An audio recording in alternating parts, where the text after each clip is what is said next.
name is Kalle Freese. I'm the co-founder of Slush Coffee.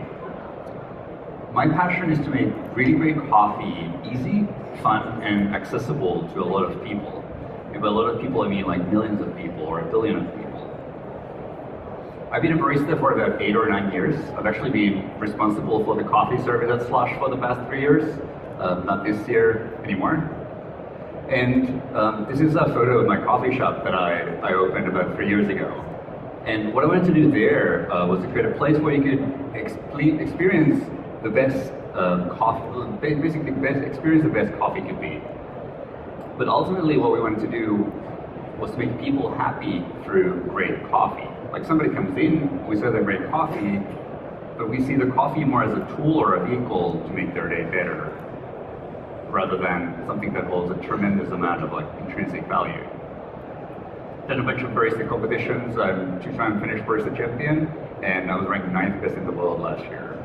And running this shop, I got kind of frustrated by how unscalable it is to do that, what I'm really passionate about, making people happy through good coffee. So about a year and a half ago, I decided to close that and figure out a more scalable way, largely inspired by Slush, to do that. And an idea that I started looking into was making instant coffee that doesn't suck. Like, how many here, raise your hands, how many of you here love instant coffee? Yeah, I mean, that's right. Instant coffee is great, said no one ever. And so how do you make something like that actually taste good?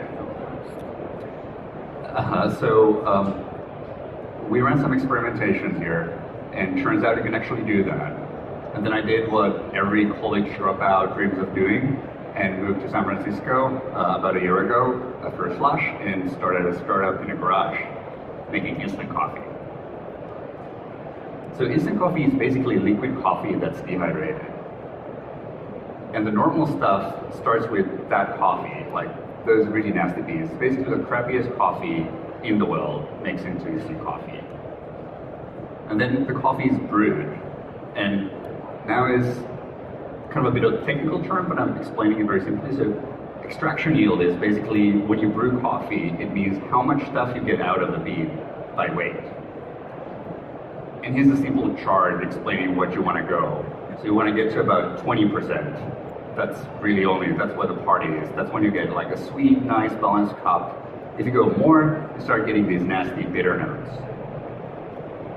And now, when they brew instant coffee, they actually normally brew the coffee twice. So they brew it once, so they get up to about 20%, and then they brew it again, so they get up to 60% extraction yield. So 3 times as much as you normally want. So you get this really nasty, woody, bitter coffee. That's then basically boiled down and dehydrated, sprayed with hot air. Now, like, this was the starting point. How do you try to make something like this actually taste good? So we took the sort of startup mantra of doing things that don't scale to the heart, and we got this place in a garage, and I got an espresso machine, and I started making shots of espresso by hand, and then dehydrating that. And turns out you can actually do that, and we started scaling from there to a point where we had a full-time person who was there 40 hours a week pulling espresso shots that we then would basically dehydrate and turn into Slush coffee, which we sell in these cute little red tubes.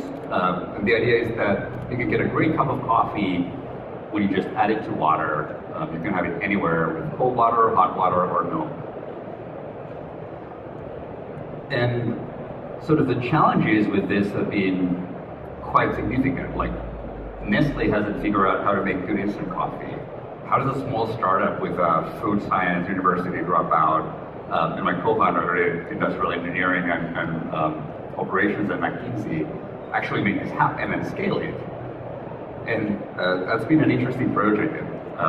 We're now basically scaled from that to a point where we ran larger batches of coffee using basically like 1,200 kilos of beans at a time.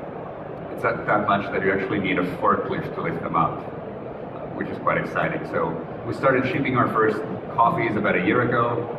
We're based in San Francisco now. We moved to our own factory last spring. And it's sort of, the reception so far has been pretty good. we were featured in the New York Times in July. They called it the instant coffee you'll actually want to drink. And believe it or not, there's a barista magazine. It's a big thing in the coffee industry. It's like the time for people who make coffee, I guess. I happened to be the cover of the recent issue.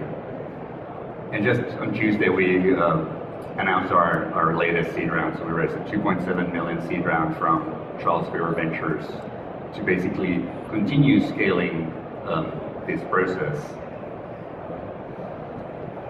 I was asked here to pitch on sort of a kind of a last minute, so I'm kind of figuring out the stage where we're at now is probably a little earlier than most companies here. We basically closed our seed round. We're about 7 people now, and we've now, the biggest issue has been making enough, like we've been constrained by capacity because we're basically making the coffee very manually. But we've now been able to find a solution that we can brew the coffee in these larger batches, so it's actually more scalable. But then partly, when we actually dehydrate the coffee, we figured out that it's more effective.